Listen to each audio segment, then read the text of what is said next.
গাজীপুরের পুবাইল কুদাবো এলাকায় APS factory সহ আশেপাশে থাকা বেশ কয়েকটি প্রতিষ্ঠানের কেমিক্যালযুক্ত পানি এসে মাছের খামার সহ ধানের জমি নষ্ট হয়েছে। এ সময় সরজমিন ঘুরে দেখা যায় পুবাইলের কুদাবো যুব মৎস্য খামার সহ আশেপাশে থাকা বেশ কয়েকটি মৎস্য খামারে রুই কাতলা সহ প্রায় 10 থেকে 15 লক্ষ টাকার মাছ মারা গেছে এবং নষ্ট হচ্ছে প্রচুর পরিমাণ ধানের জমি। মাছের খামারি জানান, বহুবার চেষ্টা করেও এপিএস ফ্যাক্টরি সহ যে কয়েকটি ফ্যাক্টরির কেমিক্যালযুক্ত পানি আসে তাদের সাথে যোগাযোগ করতে পারেনি।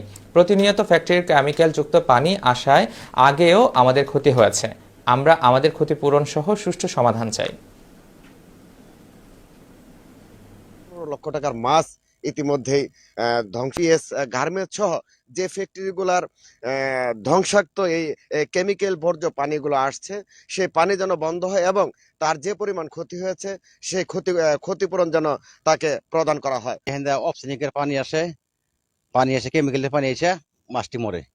বেশ কিছুদিন যাবত এটা আমরা তো সাধারণ মানুষ, আমরা দেখা করে কিছু করতে পারতেছি না, কিছু বলতে পারতেছি না, লোকজন ডাকলেও পাই না। এই অবস্থা। এপিএস এর পানি আসে, ড্যাঙ্গের পানি আসে, এই যে দুইটা ক্ষেত্রে হয়ে মনে করেন মাছগুলো মরে। আমার 5 লাখ টাকার মাছ মরছে। মোহাম্মদ নুরুজ্জামান শেখ, নিউজ 21, গাজীপুর।